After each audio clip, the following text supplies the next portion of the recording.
श्री माधवदास, सब लोग नाम जानते हैं जगन्नाथ जी को भजने वाले माधवदास जी का। माधवदास जी महाप्रभु जगन्नाथ जी के पास गए और जाकर के बोले, प्रभु आज्ञा लेने आए हैं। तो जगन्नाथ जी बोले, क्या आज्ञा चाहिए? बोले, बहुत दिन हो गए जगन्नाथपुरी में, मेरा मन हो रहा है कि मैं वृंदावन जाके ब्रजमंडल में दर्शन करके आऊं। तो महाप्रभु जगन्नाथ जी नेत्र सजल हो गए।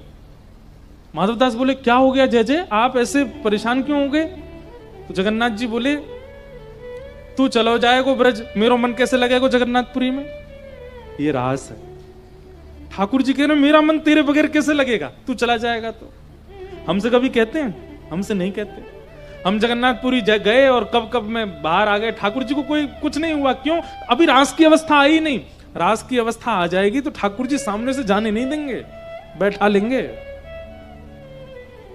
मतलब आप उनको देखने के लिए लालायित हैं, वो रस है। वो आपको देखने को लालायित हो जाए, वो रास है। माधवदास जी बोले, जय जय कुछ नहीं होगा, आप विराजे रहो, मैं जा रहा हूं कुछ दिन वृंदावन। तो ठाकुर जी बोले, एक काम करो, हमको संग ले चलो।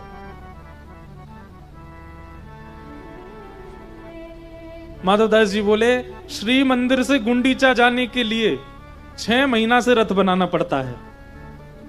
नेक दूर जाने के लिए 6 महीने नंदी घोष रथ का निर्माण करना पड़ता है। उसमें भी आप असंख्य पुजारियों के द्वारा उठाए जाते हो, तब तो नीचे खिसक के आते हो। उसके बाद रथ में बैठते हो और फिर 3 दिना में तो आप गुंडीचा पहुंचते हो। आपको वृंदावन ले जाना का मतलब क्या है? पूरी सुनामी लेकर के जाना। यहीं विराजे रहो, हम जा रहे हैं। जगन्नाथ जी बोले, ऐसा मत करो, हमको ले चलो। माधवदास जी बोले, नहीं नहीं, आप यहीं विराजो, हम जा रहे हैं। माधवदास जी चले गए। लेकिन ठाकुर जी को स्थूल रूप से साथ थोड़ी चलते हैं, ठाकुर जी तो चैतन्य रूप से साथ चलते हैं। माधवदास जी को रात्रि हुई नहीं कि इतनी जोर की भूख लगी। कहां 3-3 दिन तक भोजन जीतने वाले, भोजन पर विजय करने वाले माधवदास जी आज व्याकुल हो गए। इतनी भूख लग रही है, इतनी भूख लग रही है कि मन कर रहा है कि वृक्षों के पत्ते खा जाऊं, इन वृक्षों को तोड़ के खा जाऊं, ऐसी भूख लगने लगी। और माधवदास जी को चिंता भी हो रही है कि मुझे कभी ऐसी भूख तो नहीं लगी, आज इतनी भूख क्यों लग रही है? उस सुबह महाप्रसाद पाया था। एक गांव में पहुंचे, एक मैया के यहां जाकर के निवेदन, मैया मुझे बहुत जोर की भूख लगी है, अपना परिचय बाद में दूंगा, आपका बाद में पूछूंगा, पहले भोजन कराओ। मैया ने थाली लगाई, माधवदास जी प्रेम से पाने लगे। मैया ने आके कही, अकेले अकेले पालोगे, बगल में तुम्हारे इतना छोटा सा बालक ऐसे टुकुर टुकुर थाली की ओर, इसको कौन पवाएगा? माधवदास जी बोले, कौन है मैया? मेरे आसपास तो कोई भी नहीं है। मैया बोली, अरे झूठ और बोलते हो, बगल में छोटा सा बालक बैठा है, बड़े बड़े विशाल नेत्र हैं, ऐसे गुलाबी गुलाबी से गाल हैं, श्याम वर्ण की कांति है, घुंघराले केश हैं, और ऐसे मुंह में पानी आ रहा है, तुम्हारी थाली की ओर देख रहा है, तुम उसको खवा भी नहीं रहे हो। माधवदास जी बोले, अरे समझ गया ये कौन है, तभी तो कहूं इतनी भूख क्यों लग रही है। अरे महाप्रभु जगन्नाथ जी आप हैं क्या? इतने में ठाकुर जी प्रकट बोले, हाँ हम हैं, हम तुम्हारे संग ही चल रहे हैं।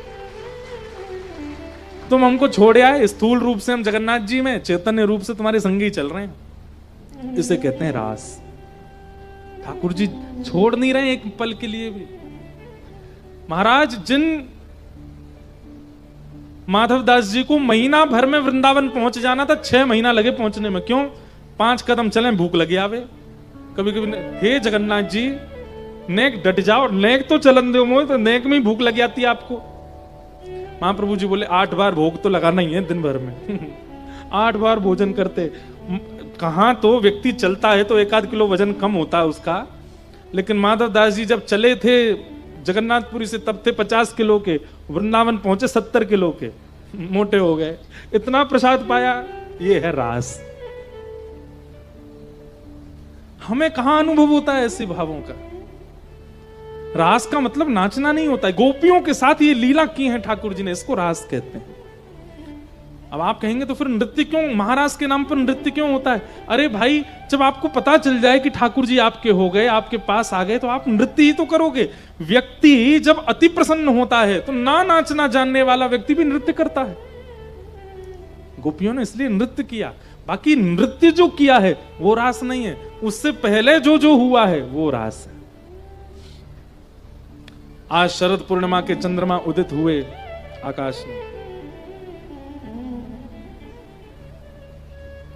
एक बात कहते हैं अपने मन की, हम जब कथा ये गोवर्धन लीला आदि ये सब होते हैं, इस दिन हमारा मन होता है रुक्मिणी विवाह कैसे करें हम। कहां ठाकुर जी की मधुर ब्रज की लीला चल रही, अब उनको द्वारिका भेजो रुक्मिणी विवाह। इसलिए कई कथाओं में तो रुक्मिणी विवाह करते अगले दिन ही करता हूं मैं। अब रास में अगर प्रवेश करेंगे तो फिर उसका विस्तार होगा, उसका विस्तार होगा तो फिर विवाह कैसे हो। लेकिन करेंगे छटपट, लेकिन पहले रास का भाव सुन लें। भगवान पिता रात्रि शरदोत्फुल्ल मल्लिका विक्षरन्तुं मनश्चक्रे योग मायामुपाश्रिता।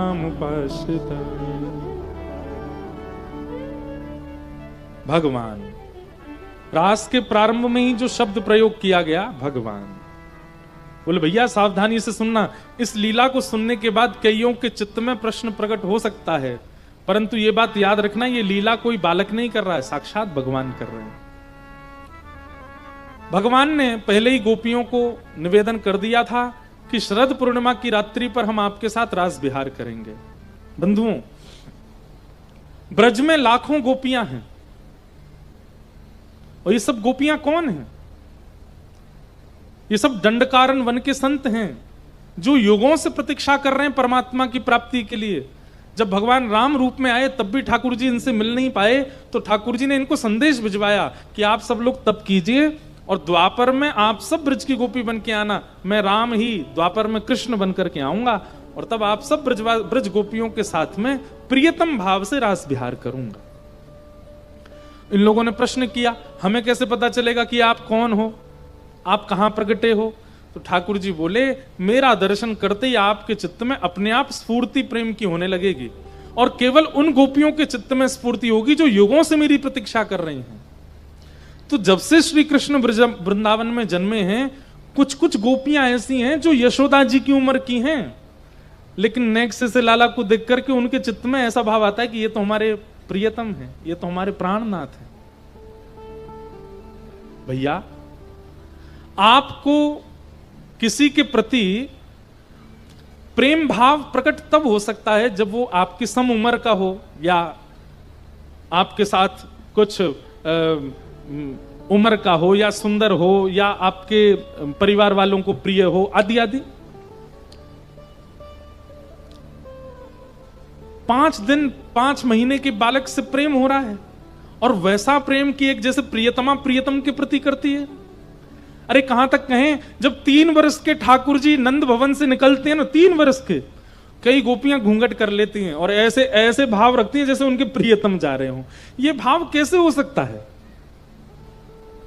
क्योंकि ये काम लीला नहीं है, ये प्रेम लीला है। वो गोपियां हैं जो जानती हैं कि ये साक्षात परमात्मा है, ये साक्षात ईश्वर है, और हम युगों से इनकी प्रतीक्षा कर रही हैं। हम किसी जन्म में संत बनी हैं, किसी जन्म में वेद की ऋचाएं बनी हैं, और इस जन्म में गोपी बन करके आई हैं। ये हमारे प्रियतम हैं। भगवान ने उन सब गोपियों को आश्वासन दिया कि हम शरद पूर्णिमा पर आपके साथ रास विहार करेंगे।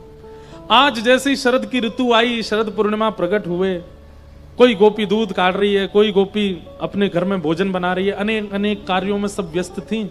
लेकिन जैसे ही सुना कि कृष्ण आए हैं, उस कार्य को यथावत वहीं छोड़ करके दौड़ी हैं कृष्ण से मिलने के लिए। बंधुओं, एक बात सुनिएगा, राहुल केला में कथा होनी है। ये जैसे ही पता चला, जिन जिन को, कईयों को तो कथा शुरू होने से 2 घंटा पहले ही पता चला कि कथा हो भी रही है यहाँ पे। मुझे बहुत लोग मिले, हम वहां से भाग करके आए, हम वहां से छोड़ के आए, हम ऐसे करके आए। तो जो ऐसे बताते हैं ना कभी कभी कि महाराज जी हमारे घर में ये चल रहा था, हम तो झूठ बोल करके आए, हम ऐसे दौड़ करके आए, हम ऐसे करके आए, उनके प्रति यही भाव आता है कि ये गोपी है, और हमने नहीं बुलाया। हम कौन है? हम तो वंशी हैं। वक्ता कौन है? वक्ता तो वंशी है। वंशी में 7 स्वर हैं। वक्ता अपने कंठ के स्वरों से आपको जो भी कुछ सुना रहा है वो सब प्रकट तो जगन्नाथ जी से हो रहा। वक्ता तो वंशी है। और इस वंशी की वाणी सुनकर के जो जिस स्थिति में उसी स्थिति में दौड़ पड़ते हैं, समझो उनको श्री कृष्ण ने बुलाया, क्योंकि यही स्थिति रास में हुई थी। भगवान ने जैसे ही अपनी वेणु का नाद करना प्रारंभ किया तो कई लोगों को तो लग रहा था कि कृष्ण वंशी बजा रहे हैं, कई गोपियों को लग रहा था आहा कितना सुंदर राग बजा रहे हैं, लेकिन कृष्ण प्रेम में जितनी गोपियां थीं उन सबको लग रहा था ना तो वंशी बज रही है ना राग बज रहा है, श्री कृष्ण हमें बुला रहे हैं। और उसी समय वे दौड़ पड़ी हैं मिलने के लिए। असंख्य गोपियां पहुंच गए। श्याम सुंदर सामने बैठे हैं, 7 वर्ष के हैं, 7.5 वर्ष के ठाकुर जी। और यहां सब बड़ी बड़ी गोपियां, कई यशोदा जी की उम्र की हैं, कोई यशोदा जी से भी बड़ी उम्र की हैं, कोई छोटी छोटी हैं। मतलब 6 वर्ष से लेकर के 80 वर्ष तक की सब गोपियां हैं सामने। और 7 वर्ष के ठाकुर जी उन गोपियों को देखते हैं और देख करके कहते हैं स्वागतम वो महाभाग प्रियम किम करवाणि व ब्रजस्या नामयम कस्य ब्रूता गमन कारण। आइए आइए आइए, स्वागतम स्वागतम। इतनी सारी गोपियां, इतनी रात को आप सबके यहां आने का कारण जान सकता हूं मैं? अब ठाकुर जी परीक्षा ले रहे हैं और गोपियों से कह रहे अच्छा तो तुम इतनी रात को चंद्रमा देखने आई हो, देख लिया, अब चलो वापस चली जाओ, अपने अपने घर को जाओ। इतनी रात को ऐसे अंधेरी रात में कोई अबला नारी को बाहर नहीं आना चाहिए, चलो जाओ लौट जाओ। गोपियां अपने स्थान से हिल नहीं रही हैं। तो ठाकुर जी उनको पतिव्रता नारियों के धर्म समझाने लगे। अरे पतिव्रता नारी अगर किसी अन्य पुरुष को देख ले तो उसको इस नरक में जाना पड़ता है, अपने सास ससुर बंधु बांधवों की सेवा ना करे तो उसको ऐसा भोगना मतलब डराने का पूरा प्रयास कर रहे हैं कि गोपियां लौट जाएं। पर एक भी गोपी वहां से वापस नहीं गई। 10 श्लोकों में ठाकुर जी केवल गोपियों को वापस करते रहे। जब गोपियां वापस नहीं गई तो फिर ठाकुर जी शांत हो गए। तो गोपियां बोली आपका हो गया हो तो हम कुछ कहें अब? ठाकुर जी बोले बोलो। और यहां गोपियों ने प्रणय गीत गाया। और प्रणय गीत में क्या उत्तर दे रही हैं बंधुओं, ये कोई विद्यालय में गई हुई गोपियां नहीं है, कोई गुरुजनों से पढ़ी हुई गोपियां नहीं है, ये कोई कॉलेज यूनिवर्सिटी में विश्वविद्यालयों में पढ़ी हुई गोपियां नहीं है, लेकिन अपने उत्तर से परमात्मा को शांत कर रही हैं। क्यों? क्योंकि इनकी वाणी में वेद नहीं है, इनकी वाणी में विद्वत्ता नहीं है, इनकी वाणी में प्रेम है। और प्रेम की वाणी परमात्मा को भी शांत कर सकती है। गोपियां क्या कह रही हैं ठाकुर जी, ध्यान से सुनना। हे नाथ, चित्तम सुखेन भवतापहितं ग्रहेषु यन्निर्विशस्य तु करावपि गुह्यकृत्ये पादौ पदं न चलतास्तव पादमूलात् यामः कथं व्रजमथो करवाम किं वा